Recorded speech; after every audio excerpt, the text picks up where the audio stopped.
하나님께서 오늘 복된 주일에 주시는 말씀입니다. 빌립보서 1장 1절에서 8절까지 말씀입니다. 제가 받들어 읽겠습니다. 그리스도 예수의 종 바울과 디모데는 그리스도 예수 안에서 빌립보에 사는 모든 성도와 또한 감독들과 집사들에게 편지하노니, 하나님 우리 아버지와 주 예수 그리스도로부터 은혜와 평강이 너에게 있을지어다.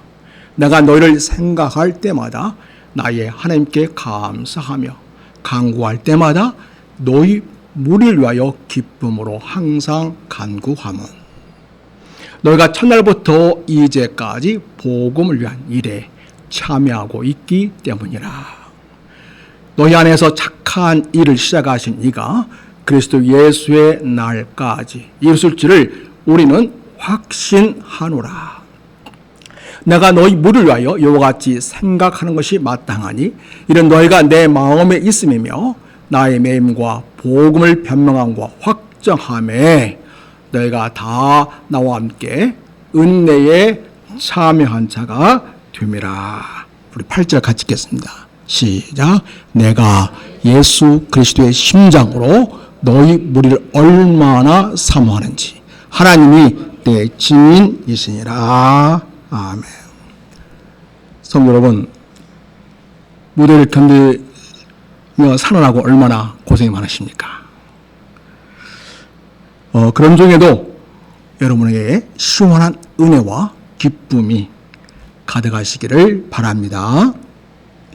여러분, 우리가 보통 기쁨이라는 것은 언제 생기나요? 기쁨은 인간의 감정 중 가장 고귀한 감정인데요. 대개 우리가 알고 있는 기쁨이라는 것은 되게 조건적입니다. 운동이나 즐거운 활동은 신체적 활력을 높여주고 긍정적인 감정을 유발하기 때문에 우리가 그때 기쁘게 됩니다. 또 자연 속에서 휴식을 취하거나 아름다운 풍경을 감상할 때 마음의 평온과 그리고 마음의 기쁨이 오게 됩니다. 또 음악 감상을 하거나 미술 작품을 감상하거나 예술 활동을 할 때 우리 마음의 정서적인 만족감을 높여서 기쁨이 느껴지기도 합니다. 또 가족이나 친구나 연인과의 긍정적인 상호작용으로 인해서 소속감과 안정감을 느끼게 해주기 때문에 기쁨이 커지기도 합니다. 또 새로운 만남과 사람과의 만남, 또 다른 사람과의 협력을 통해서 우리에게 기쁨이 될 수도 있겠습니다. 여러분, 오늘 우리가 읽은 이 빌립보서는 사도 바울이 쓴 편지입니다. 언제 쓰느냐면 바로 그가 로마 감옥에 제1차 로마 감옥에 갇혔을 때 거기 쓴 편지가 되겠습니다. 그런데요, 이 편지 안에는 기쁨이라는 단어, 기쁘다라는 단어가 16번이나 나옵니다. 바울은 지금 감옥에 갇혀 있습니다. 그럼에도 불구하고 어떻게 그런 기쁘다 그렇게 말할 수 있을까요? 바울은 감옥에 있으면서도 무슨 기쁨 이야기를 할 수 있는 것일까요? 고통과 억압이 가득한 상황에서 그런 빌립보 교회를 생각하면서 기쁨으로 가득 찬 편지를 쓰고 있습니다. 왜 그럴 수 있었을까요? 그것은 단순한 정서적 요구가 아니라 복음을 위한 동력의 기쁨 때문이었습니다. 오늘 우리는 그 동력의 본질과 복음 공동체로서의 기쁨이 어디서 오는지를 살펴보면서 하나님께서 우리에게 주신 은혜를 누리게 되기를 바랍니다. 오늘 바울은 감옥에 있으면서도 기뻐합니다. 그렇게 계속 표현하고 있습니다. 그래서 빌립보서는 일명 기쁨의 서신이다, 편지다 이렇게 이야기합니다. 오늘 우리가 함께 나눌 빌립보서 1장 1절에서 8절에는 그 기쁨의 뿌리가 어디 있는지를 분명하게 알려주고 있습니다. 바울은 복음 중심의 시선으로 자기의 삶을 바라보고 자기를 바라볼 수 있기 때문에 감옥에서도 기뻐할 수 있었습니다. 여러분, 바울이 자기에 대한 이해, 인식, 그것은 무엇입니까? 여러분 1절 보십시오. 1절 보면 그리스도 예수의 종 바울과 디모데는 그리스도 예수 안에서 빌립보에 사는 모든 성도와 또한 감독들과 집사들에게 편지하노니 이렇게 말씀하고 있죠. 자기를 가리켜서 뭐라고 하고 있냐면 나는 그리스도 예수의 종입니다. 이렇게 말하고 있습니다. 이 종이란 말은 노예라는 말이에요. 그런데 여러분, 대개 노예는 굴욕적인 어감으로 다가옵니다. 그런데 바울은 오히려 그걸 자랑스럽게 여깁니다. 그래서 종이라는 이 단어를 복음 안에 주어진 영광이다 이렇게 바라보고 있습니다. 그는 감옥에 있지만은 그리스도의 포로 나오는 자부심이 있습니다. 여러분, 오늘도 보면 본문에 매임이라는 단어가 나오죠. 계속 이 매임이라는 단어 그리고 에베소서에서는 갇힘이라는 단어가 계속 나오고 있습니다. 매임이나 갇힘이라는 단어는 그 뿌리가 같은 단어인데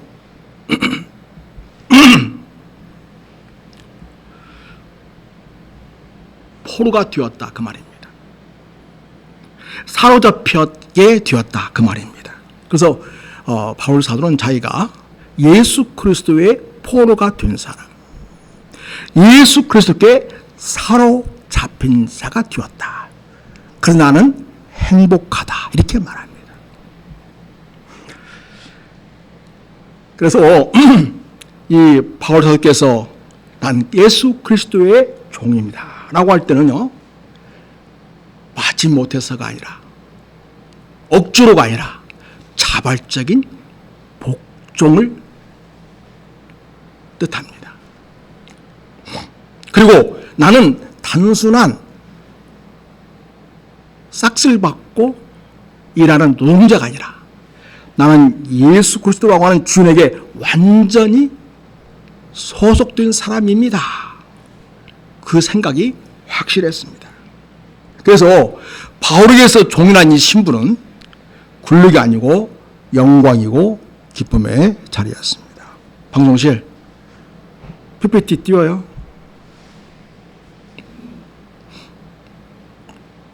그래서 바울은 비록 감옥에 있었지만 그리스도의 포로한 자부심이 있었고요. 이 기쁨은 세상에서 주는 어떤 조건이 아니라 바로 나는 그리스도께 속해 있다. 나는 그리스도의 것이다. 난 그리스도께 사로잡혀 있다. 난 그리스도께 매여 있다고 하는 바로 거기에서부터 바울은 나는 기쁨을 누린다. 이렇게 말하고 있습니다. 사랑하는 성도 여러분, 여러분도 내가 예수 그리스도께 속해 있다는 이 사실로 인하여 여러분이 진정 기뻐하고 있습니까? 이렇게 날씨가 덥고 무더울 뿐만 아니라 삶의 조건이 힘들어지고 고단할 때, 그래도 불구하고 나는 예수님의 사람입니다. 나는 예수 그리스도께 사로잡힌 자입니다. 그렇기 때문에 나는 행복하고 기쁩니다 라고 말하고 있습니까? 우리가 진정으로 그리스도가 내 인생의 주인이라고 한다면, 내가 진정으로 주의 복음에 붙들린 하나님의 자녀라면 우리는 그럴 수 있어야 하겠습니다. 그래서 오늘 바울은 자기를 주 안에서 매인 자, 주 안에서 갇힌 자, 예수께 사로잡힌 자로 자기 정체성, 나는 누구인가? 난 그리스도께 매인 자입니다. 난 그리스도께 사로잡힌 자입니다. 난 그리스도께 갇힌 자입니다. 이렇게 자기 고백을 하는 것처럼 그 신정 자기 인생의 초의 가치이고 최고의 기쁨으로 그렇게 받아들이고 있는 것처럼 우리도 진정 그리스도께 사로잡히고 갇힌 내 인생이야말로 가장 행복한 사람이고 가장 큰 기쁨을 누리는 사람이다. 이런 기쁨이 여러분에게 있게 되기를 바랍니다. 바울은 자신의 결복조차 복음의 수단으로 바라보면서 기쁨의 근거로 보고 있습니다. 이 고백은 마치 나는 그리스도께 속해 있고 그분께 매여 있는 것이 내 삶의 다함없는 영광입니다. 그렇게 선포하고 있습니다. 그래서 바울에 의해서 결박은 수치가 아니었습니다. 소명이었습니다. 지금 감옥에 갇혀 있지만 이 죄수라고 신부는 기쁨의 자랑이었습니다. 그런 스스로를 억압당한 자가 아니라 복음의 증인으로 사명을 받은 사람으로 이해를 했습니다. 사도행전 20장 24절을 보면 이렇게 자기를 고백합니다. 나의 달려갈 것과 주 예수께 받은 사명 곧 하나님의 은혜의 복음을 증언한 일을 마치려 하면은 나의 생명조차 조금 더 귀한 것으로 여기지 아니하노라. 바울이 이렇게 그리스도 종으로 사는 것이 자기 생명보다 더 귀한 일이라고 고백하고 있습니다. 그리스도에게 사로잡힌 자로 그분이 주신 사명을 완수하는 것이 인생의 기쁨입니다. 그렇게 고백하고 있습니다. 바울은 자기를 바라보면서 내가 이런 사람이기 때문에 기쁘다 그렇게 말하지 않습니다. 바울은 자기를 바라볼 때 예수 그리스도를 통해서 자기를 바라봅니다. 다시 말해서 나는 지금 누구에게 속해 있는가? 나는 그리스도께 속해 있다. 그래서 나는 감옥에 있지만 나는 갇힌 자이지만 나는 진정한 자유인이다. 왜냐하면 나는 그리스도 안에 있기 때문이다 라고 고백하면서 그런 감옥에서도 기쁨을 누리고 기쁨을 말하고 사람들이 기쁨을 주는 삶을 살아내고 있음을 보게 됩니다. 또한 바울은 왜 그런 기뻐하고 있는가? 3절에서 5절까지 한번 보겠습니다.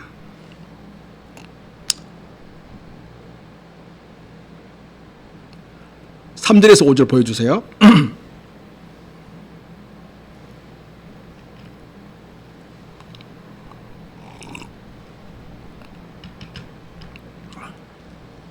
네, 같이 읽겠습니다.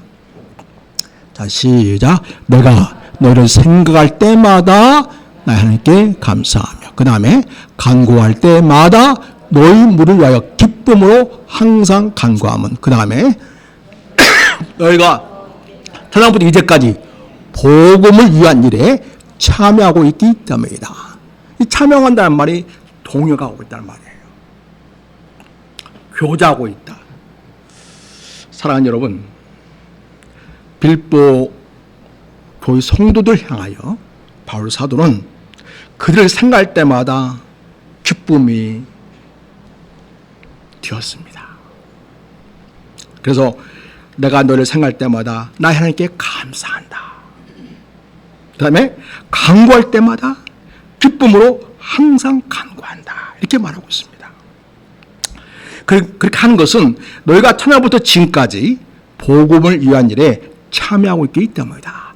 바울께서 복음 전파하는 일에 끊임없이 빌보 교회가 동참해 주고 있다는 것입니다. 비록 몸은 떨어져 있지만은 그러나 기도로 동참해 주었고 물질로 동참해 주었고 그래서 바울 사도께서는 이 빌보 교회 성도를 떠올 때마다 하나님께 감사합니다. 기도가 저절로 나왔다는 것입니다.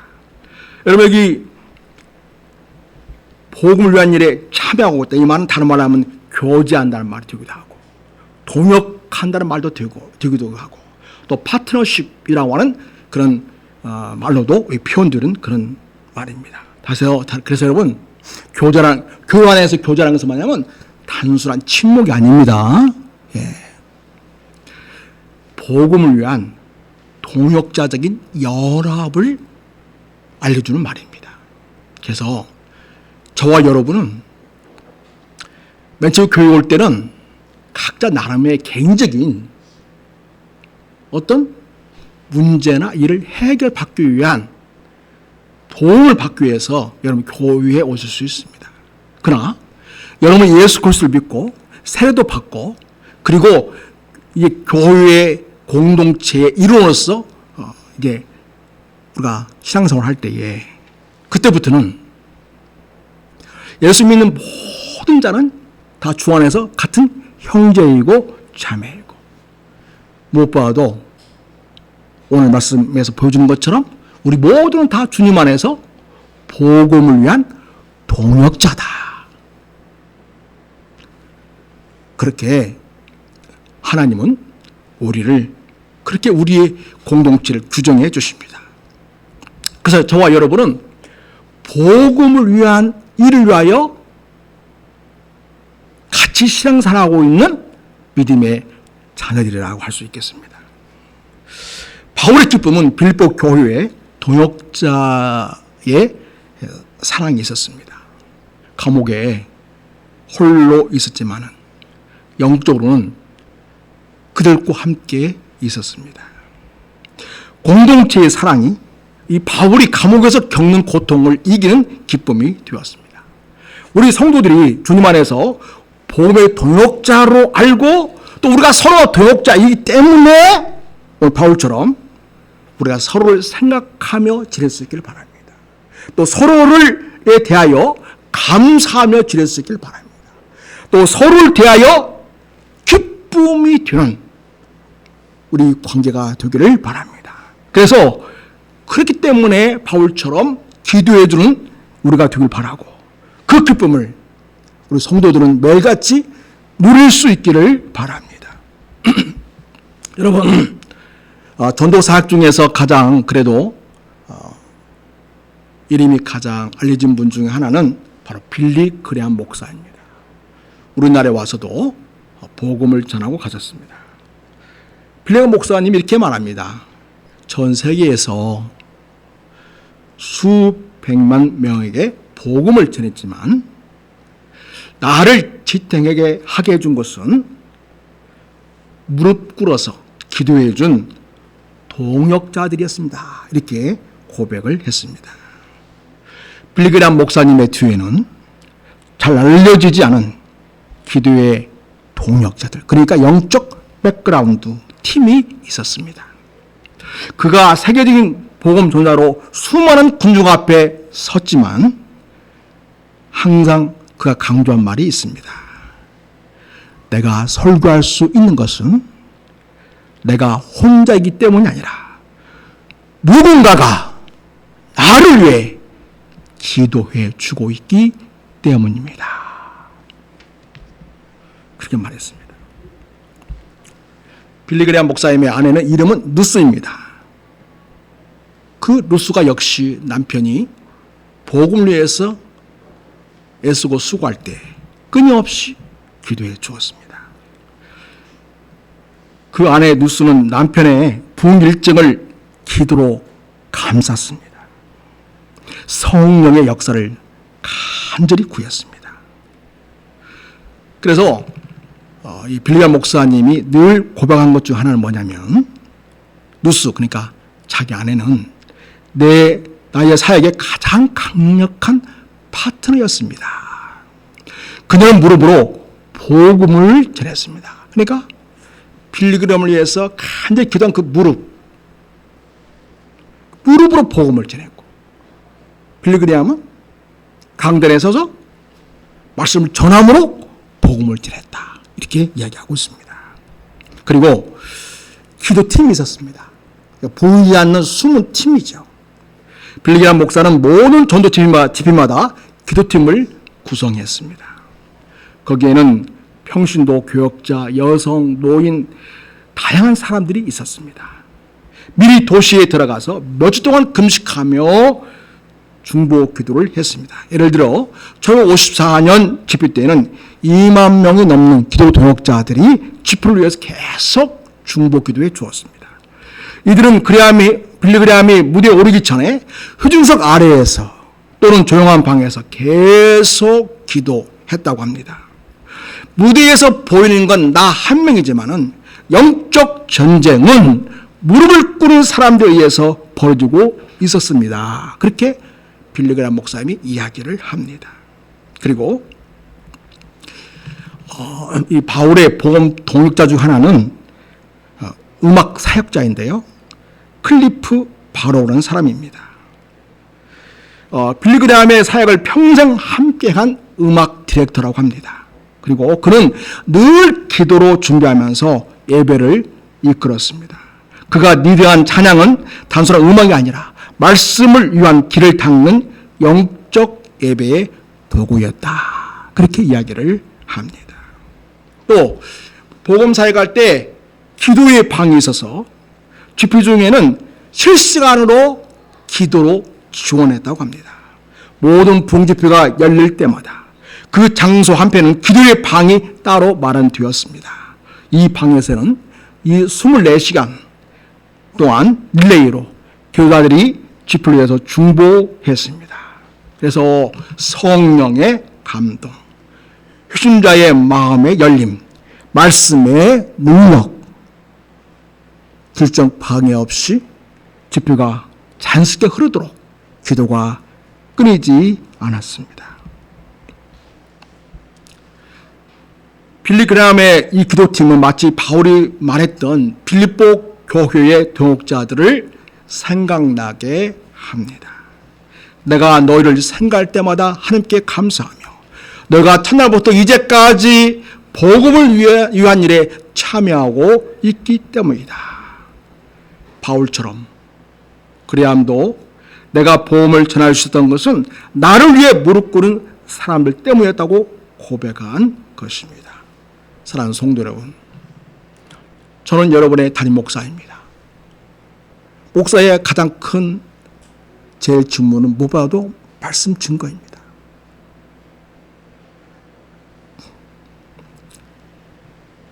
유명한 목사님이 설교하기를 바라지 말고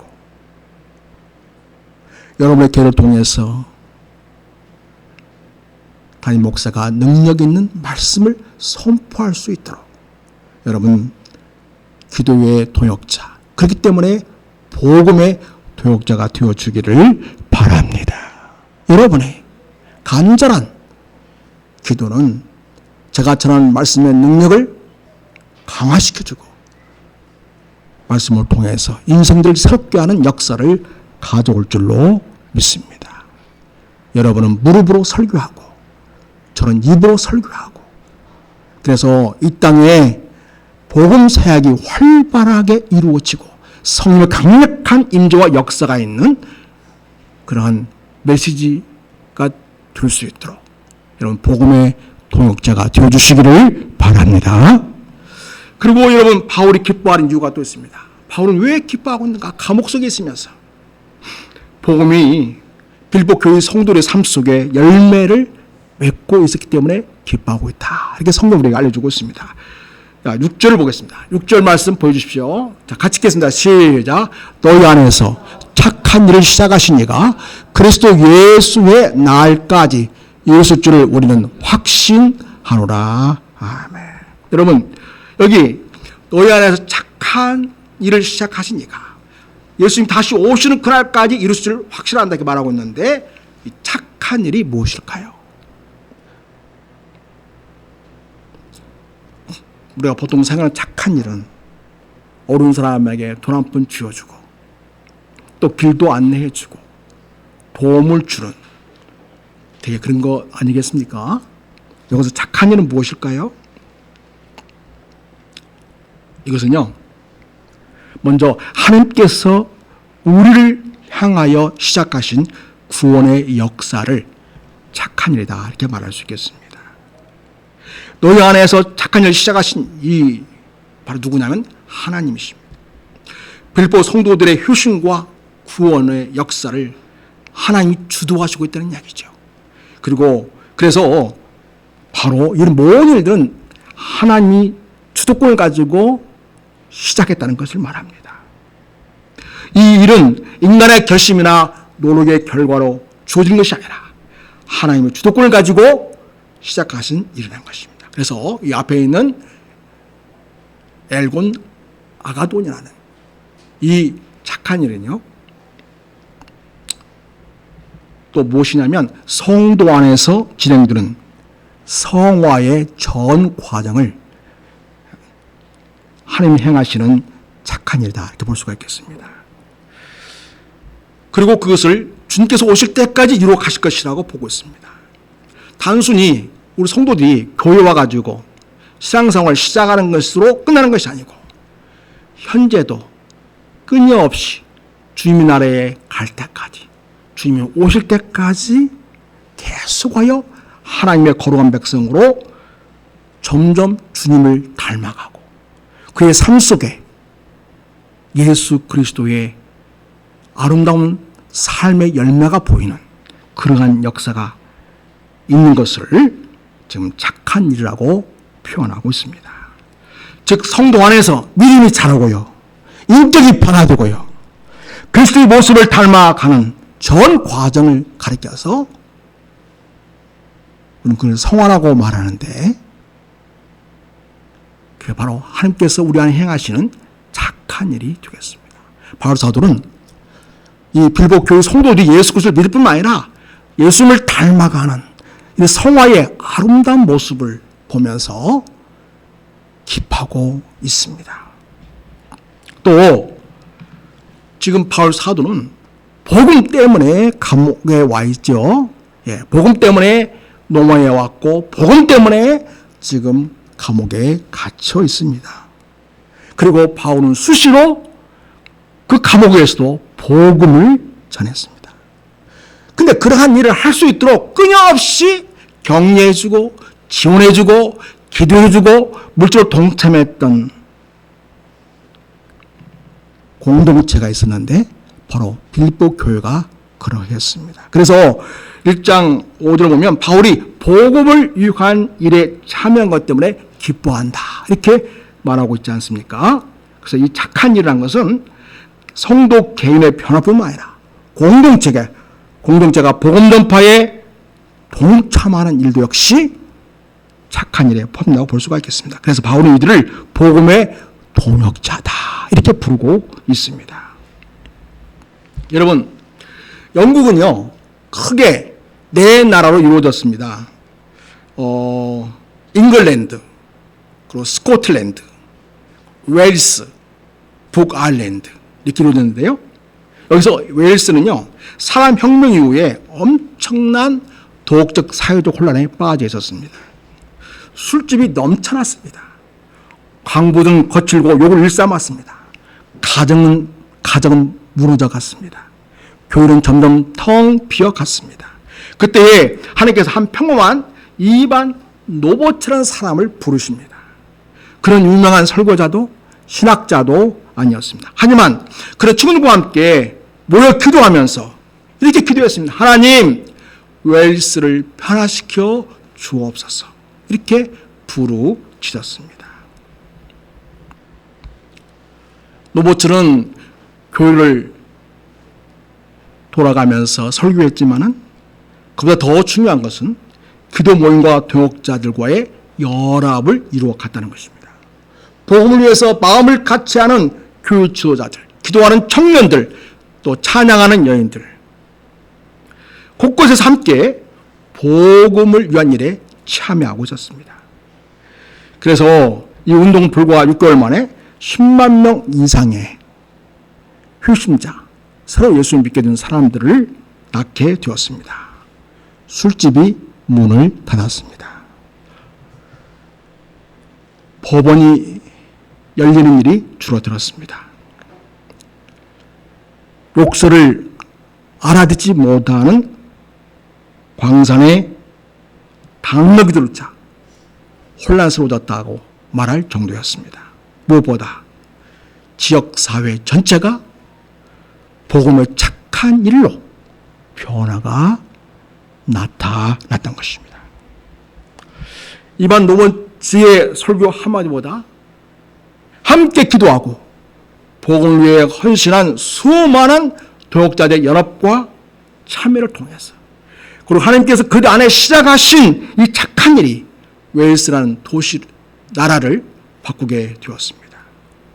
바울이 말한 너희 안에서 착한 일을 시작하신 이는 오늘 또 우리 안에서, 우리 교회 안에서, 우리 지역 안에서 역사하고 계십니다. 복음의 동력은 단순히 단 한 번의 협력으로 봉사로 끝나는 일이 아닙니다. 복음의 동력은 하나님의 구원 역사에 함께 쓰임받는 기쁨의 자리로 알고 함께 참여하는 것입니다. 바울은 감옥에 있으면서도 빌보 성도들의 영적인 성장과 하나님의 역사하심을 보고 기뻐했습니다. 비록 육체는 묶여 있었지만 복음은 그 안에서 자라고 있었기에 바울은 기뻐할 수 있었습니다. 그래서 착한 일을 이루어가신 하나님의 역사를 바라보면서 바울은 지금 기뻐하고 있습니다. 사랑하는 여러분, 우리 안에도 이런 기쁨이 있습니까? 누군가가 복음을 듣고 주님 안에서 영적으로 변화가 일어나고 성장하고 있는 모습을 바라보면서 기뻐하고 즐거워하는 그런 기쁨이 우리에게도 있습니까? 성도 여러분, 우리가 진정한 그리스도인이라면, 그리고 예수를 믿는 것이 하루 이틀이 아니고 이제 몇 년이 되었다면 우리는 이 영적인 거룩한 기쁨을 풍성히 누리기를 기대하고 소망하면서 우리는 복음의 동력을 이루는 그 기쁨을 누릴 수 있어야 하겠습니다. 그 다음에 바울 사도께서는요, 그리스도의 날까지를 바라보면서 기뻐했습니다. 여기서 그리스도의 날은 어떤 날일까요? 예수님이 다시 오시는 날, 다시 우리를 하늘 나라로 데려가시기 위해서 오시는 바로 그 날까지, 그 날을 바라보면서 기뻐하는 이 바울 사도의 모습을 보게 됩니다. 6절을 보면, 6절 다시 한번 보여주십시오. 자, 같이 한번 읽겠습니다. 시작. 너희 안에서 착한 일을 시작하시니까 언제까지? 그리스도 예수의 날까지 이루실 줄을 우리는 확신하노라. 지금 하나님은 계속 우리 안에서 착한 일을 이루어가고 있어요. 그 착한 일에 바로 여러분이 하나님의 사람으로 동참하여 쓰임받는 그런 삶이 있기를 바랍니다. 그것이 바로 복음의 동력이고, 우리 하나님은 바로 여러분을 통해서 다시 주님 오시는 그날까지 이 모든 일을 계속해서 이루어가기를 기뻐하고 있습니다. 우리는 그런 놀라운 복음의 동력을 바라보면서 우리가 기뻐할 수 있어야겠습니다. 주님의 재능과 영광의 그날, 바로 주님이 오시는 날입니다. 미래의 완성을 바라보는 종말론적인 소망, 바로 그 날이 주님의 날입니다. 다시 주님이 오시는 날이죠. 우리나라에 복음의 착한 일을 이루면서 주님의 날을 기다린 사람이 있습니다. 이 현피라는 형제입니다. 그 형제는 목회자가 아니었습니다. 선교사도 아니었습니다. 그는 평신도 사역자였습니다. 스스로를 주님의 종이라고 불렀습니다. 한국 해방 이후에 경북 포항 농촌 지역에서 복음을 따라 살기로 작정하고 소유를 다 팔아서 공동체의 형제들을 섬기는 삶을 살았습니다. 그런 몇몇 형제들과 함께 농촌마을에서 복음 공동체를 이루며 함께 살고 함께 노동하고 함께 말씀을 공부하며 살아갔습니다. 그는 주님의 다시 오실 날을 하루하루 준비하면서 자신의 삶 전체를 복음 전파와 성도의 성장에 헌신했습니다. 그런 가난한 이웃과 청년들을 돌보았습니다. 그러면서 그리스도의 날을 기다리며 작은 자들 속에서 예수님을 섬기는 일에 기쁨을 누렸습니다. 그의 자명은 다음과 같았습니다. 우리 같이 한번 해볼까요? 저를 따라서 나는 예수님을 기쁘시게 하기 위하여 오늘 하루를 쓴다. 그 다음에 언제 주님이 오시든 그분 앞에 부끄럽지 않게 살겠다. 예, 그렇게 하루하루를 매일 새롭게 결심하면서 살아갔다는 것입니다. 그는 마치 빌보서 1장 6절의 말씀처럼 살았습니다. 너희 안에서 착한 일을 시작하신 이가 그리스도의 날까지 이루실 줄을 우리는 확신하노라. 이 말씀대로 그런 살아가기 위해서 몸부림했던 것입니다. 그런 복음을 위해 살아가는 공동체 안에서 끊임없이 형제들을 세우고 섬기고 말씀과 삶으로 가르쳤습니다. 그 모든 수고를 예수님의 날에 기쁨으로 드릴 헌물로 여겼습니다. 그런 한 세대의 평소 운동과 말씀 중심 신앙의 본보기가 되었습니다. 지금도 그가 남긴 원고와 가르침은 한국교회 여러 공동체 안에서 읽히고 있습니다.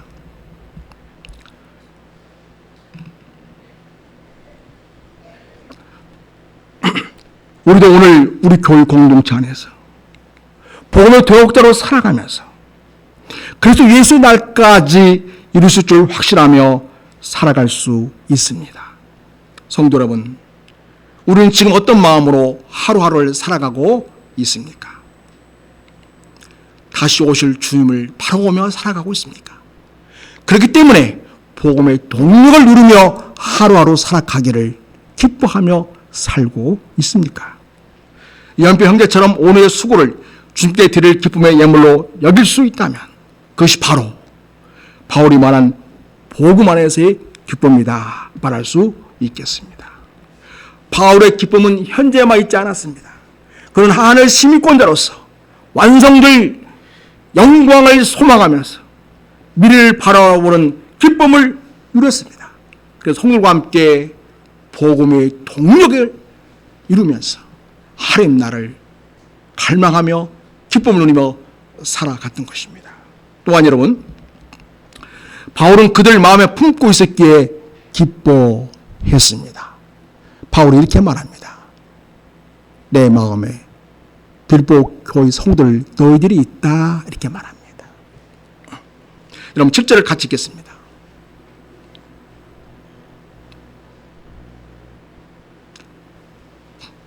시작. 내가 너희 무를 위하여 이와 같이 생각하는 것이 마땅하니 이는 너희가 내 마음 어디에 있다고요? 내 마음에 있음이며 그 다음에 나의 매임과 복음을 변명함과 확정함에 너희가 다 나와 함께 은혜에 참여한 자가 됨이라. 아멘. 너희가 내 마음에 있다. 그렇기 때문에 나는 기쁘다. 너희들이 내가 복음을 전하고 내가 오름에 처할 때 내가 복음 사역을 감당할 때 너희들이 늘 항상 함께 해주기 때문에 나는 기쁘다. 그렇게 말하고 있습니다. 비록 그는 지금 감옥에 있어서 일적인 단절이 있었지만 마음으로는 성도들과 연결되어 있었기 때문에 바울은 기뻐하고 있습니다. 바울은 이 비록 성도들을 감정적으로 의지한 것이 아니었습니다. 복음 안에서 이루어진 영적 사랑을 느끼고 있었습니다. 경북 의성에 한 장교회가 있습니다. 성도 수가 30명 채 안 되는 작은 농촌 교회입니다. 대부분 성도들은 나이 많으신 어르신들이었습니다. 그 중에 10대 초반이신 장로님 한 분은 매주 교회에 나오긴 하지만 교회에 청년이 없어서 늘 마음에 안타까워했습니다. 그런 어느 날 서울에서 취업에 실패한 그리고 지쳐있는 한 청년이 외할머니 댁으로 요양차 시골로 내려왔습니다. 주일 예배에 할머니를 따라 우연히 교회에 나오게 된 것입니다. 그 청년은 마음은 완전히 닫혀 있었습니다. 말도 거의 하지 않았습니다. 그런데 이 장로님이 그 청년을 조용히 마음에 품고 직접 감자와 고구마를 쪄서 매주 가져다 주었습니다. 그리고 이렇게 말하곤 했습니다. 야, 괜찮아. 나는 네가 다시 힘들 때까지 옆에 있어 줄게. 너는 지금 쉬는 시간이고 너를 지금 하나님이 쉬게 하시는 거다. 실망하지 말아라. 힘을 내라. 이렇게 장로님은 그 형제를 마음에 복음 안에서 품었습니다. 그 장로님은 학력이 높지도 말을 잘하지도 않았습니다. 하지만 예배가 끝나면 함께 걷고 또 반일할 때 청년을 불러서 함께 땀을 흘리고 그 속에서 아무 말 없이 복음의 위로와 관계의 순리를 심어 주었습니다. 나중에 청년은 이렇게 간증을 합니다. 아무도 저를 쓰레기처럼 여기던 그 시절에 그 장로님은 마치 바울이 말한 것처럼 저를 마음에 품고 계셨습니다.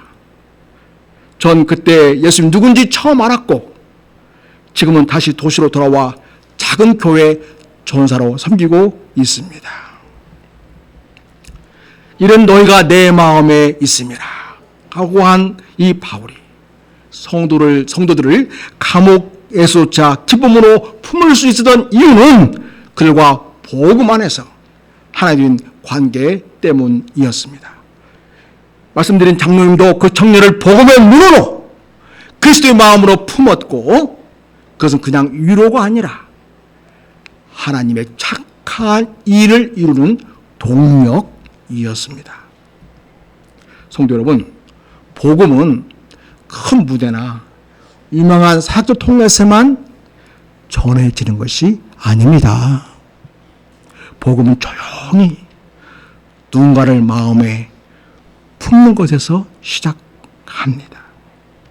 그리고 그것은 단순한 봉사 이상으로 하나님께서 지금도 성도의 마음 안에서 착한 일을 이루어 가시는 과정입니다. 성도 여러분, 여러분도 한 영혼 마음에 품을 수 있기를 바랍니다. 대단하지도 요란하지도 않지만 진실되게 주님의 사랑을 느낄 수 있게 사랑으로 다가갈 수 있기를 바랍니다. 돈 많이 들지 않아도 됩니다. 여러분의 진심이 담기면 됩니다. 그런 사랑으로 성도를 향하여 여러분이 마음을 열 때에 우리는 진정한 복음의 동력을 우리 삶에서 함께 이루어가는 일이 됩니다. 자, 그 다음에 여러분 8절을 보면요, 이렇게 말하고 있습니다. 자, 우리 8절 말씀 한번 보겠습니다. 같이 읽습니다. 시작. 내가 예수 그리스도의 심장으로 너희 무리를 얼마나 사모하는지 하나님의 증인이시니라. 예수 그리스도의 심장으로 빌립보 성도를 가슴에 품는, 그리고 그들을 사모하는 바울은 감옥 속에서도 기뻐하며 살 수 있었습니다. 여러분, 여기 심장으로 쓰여진 단어 스플랑크라는 단어인데요, 이 단어는 깊은 감정의 자리를 말합니다. 원래는 이 단어가 내장, 창자를 표현하는 단어입니다.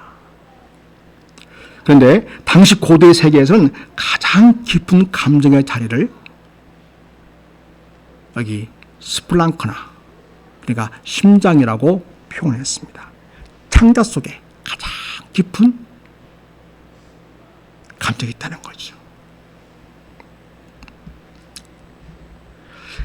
여기서 예수님의 심장은 단순한 감정이 아니고 그리스도 예수 안에서 흘러나오는 깊고 거룩한 사랑을 말합니다.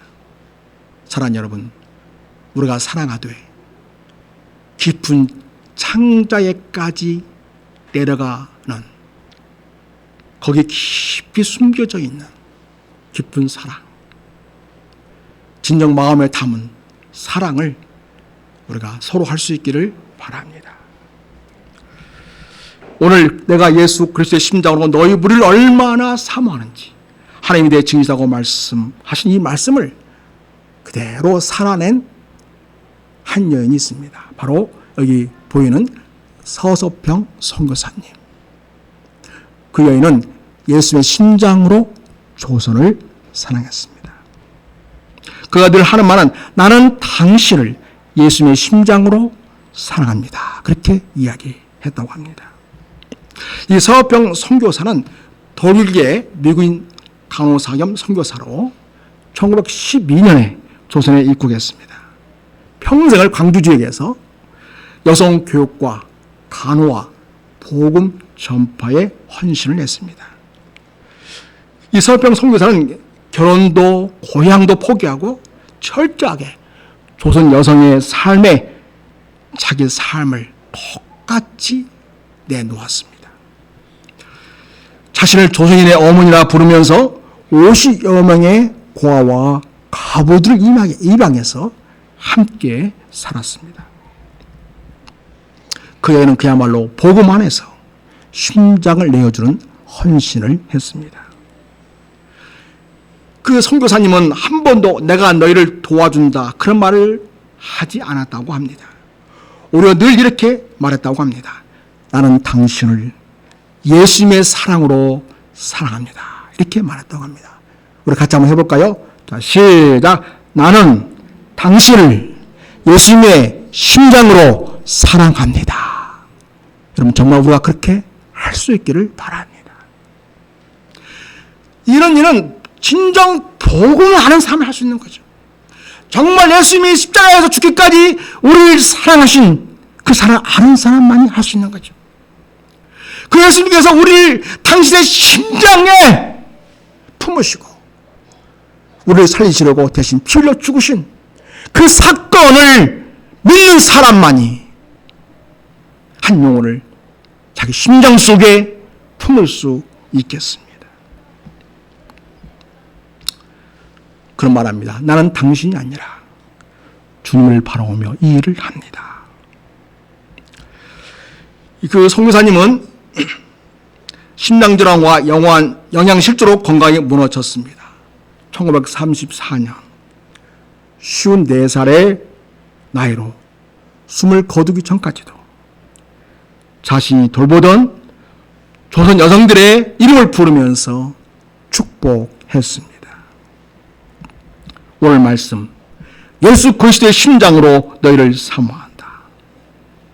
바울은 복음 안에서 단순한 우정이나 인간적인 감정이 아니고 그리스도의 심장으로 사랑한다고 고백했습니다. 서병 선교사님의 사랑은 바로 그런 거룩한 내적 사랑. 저 깊은 마음의 자리, 저 창자에서 끌어 흘러나오는 그런 사랑.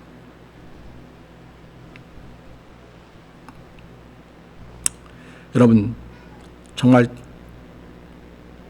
고통스럽고 너무너무 참기 힘든 일을 만나게 되면 창자가 끊어진다 그런 고통을 이긴다고 하지 않습니까? 그렇게 저 깊은 내 내면의 깊은 자리에까지도 정말 사랑으로 사람을 품는 그런 사랑. 우리가 그렇게 되기를 바랍니다. 이 서병 선교사님의 사랑은 바로 그런 거룩한 내적 사랑이었고요. 우리 예수 그리스도께서 십자가 흘리신 사랑을 닮은 그런 품는 사랑이었습니다.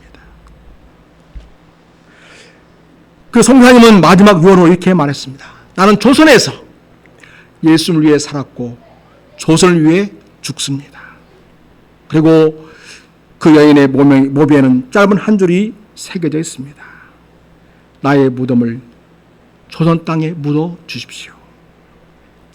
그 말대로 예수님의 심장으로 서병 선교사님은 조선의 성도들을 품고 죽었습니다. 오늘날 우리에게도 하나님은 우리에게 물으십니다. 너는 교회 안의 지체들을 너의 감정으로 사랑하느냐? 아니면 예수의 심장으로 품고 있느냐? 예수의 심장으로 누군가를 사랑한다는 것은 그 사람이 내게 잘해서가 아니라 그리스도께서 그를 사랑하시기 때문입니다. 바울은 감옥에서도 그렇게 성도들을 사모했고, 서수장 선교사는 조선의 여성과 고아들을 죽기까지 품었습니다. 예수님의 심장으로 누군가를 품을 수 있다면 감옥에서도 병상에서도 우리의 삶은 기쁨으로 가득할 수 있습니다. 여러분이 지금 기뻐하지 못하며 사는 이유 중에 하나는 누군가를 진심으로 저 심장 깊은 곳까지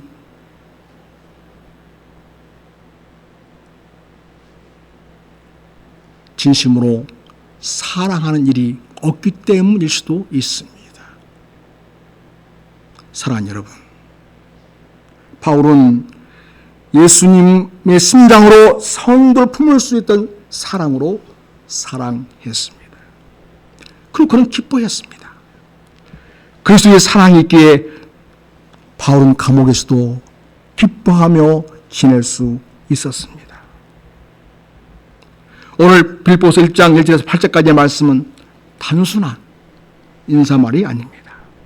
이 말씀 안에는 바울의 진짜 기쁨이 어디서 나오는지 그 뿌리가 무엇이 담겨 있습니다. 나는 예수 그리스도의 종입니다. 그것이 기쁨의 원천이었습니다. 성도들 안에서 복음이 자라고 있었기 때문에 그런 기뻐했습니다. 그로 인해서 기도해주고 함께 복음에 동참하는 교역자리 있었기 때문에 그는 기뻐한다고 말합니다. 그리고 다시 오실 주님을 바라보면서 매 순간순간 주님 볼 것을 내다보면서 성도를 진실로 사랑했기에 그는 기뻐할 수 있었습니다. 바울 사도께서는 너희들이 내 마음속에 있다. 내 심장으로, 그리스도의 심장으로 너희를 사랑한다. 그들 예수의 마음으로 품었기 때문에 그는 감옥에서도 기뻐할 수 있었습니다. 사랑하는 여러분, 오늘 말씀 가지고 우리 같이 한번 기도하겠습니다. 이렇게 기도하겠습니다. 첫 번째, 하나님 어떤 상황에서도 복음의 동력으로 인한 기쁨을 누리게 해 주십시오. 그렇게 기도하시길 바랍니다. 두 번째, 착한 일을 이루어 가시는 하나님을 신뢰하며 복음의 동역자로 살게 해 주십시오. 세 번째, 예수의 심장으로 공동체를 사랑하면서 복음의 동력을 이루며 살게 해 주십시오라고 기도할 수 있기를 바랍니다. 이 시간 주여 한번 하고 같이 한번 뜨겁게 기도하겠습니다. 주여.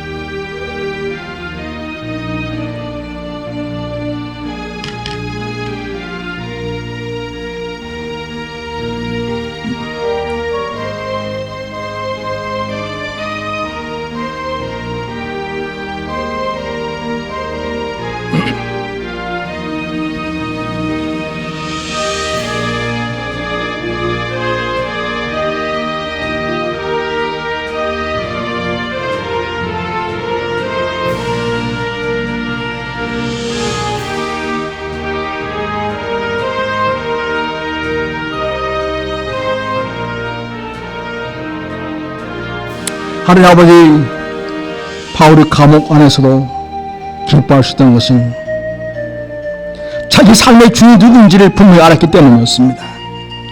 예수 그리스도가 자기 인생의 주인을 알았고, 그 때문에 그는 감옥 안에서도 기꺼이 기뻐할 수 있었습니다. 바울은 복음의 동역자를 생각하면서, 그리고 믿음의 성장을 파보면서 예수의 심장으로 성도를 품으면서 그는 기뻐했습니다. 하나님 아버지, 우리도 이 시대의 감옥과 같은 현실 속에서 바울이 누렸던 그런 기쁨을 회복하게 하여 주시옵소서. 주의 심장으로 품고 사랑하는 그런 기쁨을 누리는 우리가 되게 해 주시옵소서. 복음의 진정한 동역자가 다 되게 하시옵시고, 복음의 동역의 기쁨 기쁨을 누리는 우리 성도들이 되게 하시옵소서. 모든 말씀을 예수님의 이름으로 기도드립니다. 아멘. 우리 다 함께